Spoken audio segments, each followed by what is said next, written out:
Namasté tout le monde, une petite capsule, quelques minutes pour vous, pour apprendre à méditer. On est en pleine quarantaine dans cette crise mondiale du coronavirus. Je reçois beaucoup de courriels sur la pratique de la méditation qui est, selon moi, un des meilleurs remèdes en ce moment pour l'âme, pour le cœur et peut-être même pour le corps. Alors, la méditation 101. Aussi parce que, c'est vrai, il y a aussi des capsules méditation guidées que j'offre sur Facebook tous les matins à 11h en direct. Alors, si vous ne le saviez pas, c'est là pour vous. La méditation. Bon, si on traduisait le mot sanskrit méditation et on essayait de dire une autre expression que le mot méditation, probablement que les Tibétains s'entendent le plus pour dire que la meilleure traduction serait cultiver, habituer l'esprit. Hein? Le mot veut dire habituer ou cultiver dans l'esprit quelque chose de nouveau. La plupart des grands maîtres bouddhistes s'accordent pour dire que si on avait une définition simple à dire sur qu'est-ce que la méditation, ce serait sûrement le définir comme un entraînement de l'esprit. On entraîne l'esprit, c'est aussi comme ça que je le définis dans mon livre, on entraîne l'esprit à une nouvelle forme de sagesse, un nouveau niveau de conscience ou à développer des qualités intérieures. Ce qui veut dire qu'au lieu que notre esprit s'en aille dans toutes les directions toute la journée, compulsivement, il y a des pensées de colère, d'irritation, de peur et ainsi de suite, on prend un moment pour apaiser l'esprit, centrer l'attention, être en conscience, et ensuite cultiver des graines de sagesse dans notre esprit. Des graines de sagesse qui sont finalement nos propres vérités, mais nos vérités profondes. Au-delà de toutes les tensions de notre ego, de toutes nos petites émotions de surface, on descend encore plus en profondeur à l'intérieur de nous. Et on laisse une vérité, qui est probablement une vérité de cœur, qui est une vérité d'âme, s'exprimer à travers nous et guider notre vie, finalement, nos actions, nos paroles, nos pensées. C'est le but de la méditation, devenir une personne meilleure, être ancré dans nos vérités, puis avoir le courage de vivre, de manifester le meilleur de nous finalement toute la journée. Il y a différentes formes de pratiques de méditation. Ce que j'enseigne en ce moment dans nos petites capsules matinales, c'est des méditations analytiques, placées. C'est une forme de méditation. La forme de méditation la plus connue, c'est probablement la pleine conscience.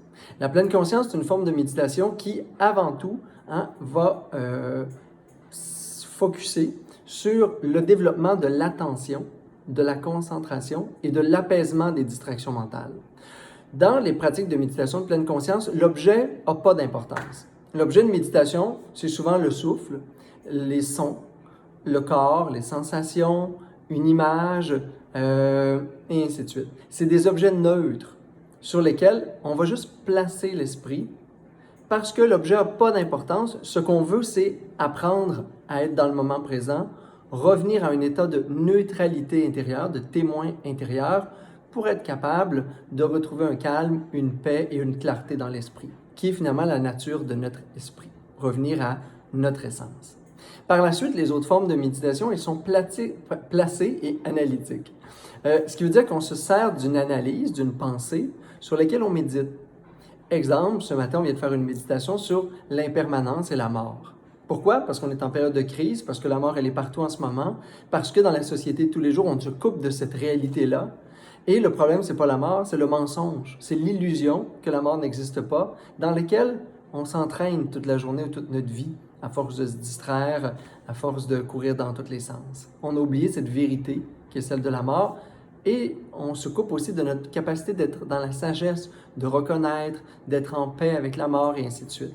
Fait que les méditations placées ou analytiques, c'est des méditations où après qu'on ait apaisé l'esprit, après qu'on soit dans les pratiques de pleine conscience, qui sont souvent des pratiques préliminaires, là, l'esprit est paisible et clair et on peut amener des petites graines de sagesse. On contemple des vérités sur la gratitude, des vérités sur la mort et l'impermanence, des vérités sur la nature des émotions et ainsi de suite, pour, après ça, un coup que j'ai concentré mon esprit sur ces vérités-là, je suis sorti de l'illusion puis de ma distraction du quotidien, il y a quelque chose en moi de vrai. Il y a une vérité qui peut s'exprimer sur laquelle je vais rester en présence.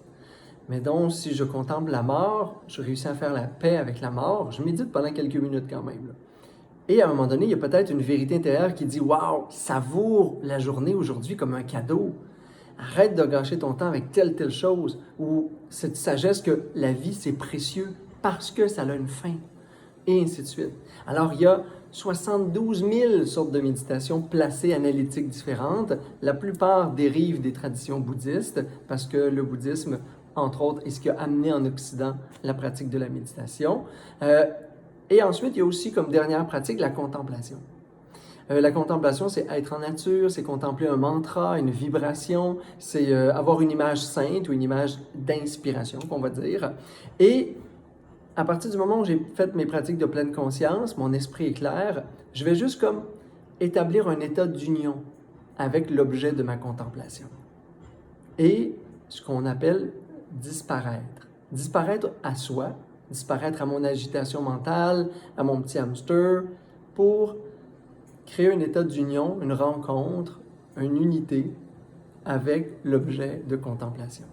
La nature, le souffle du vent, une musique, un Bouddha, peu importe, et ça amène une nouvelle qualité intérieure. On intègre les qualités de l'objet qu'on contemple. Alors voilà tout le monde, c'est Méditation 101, toutes les formes de pratique de méditation.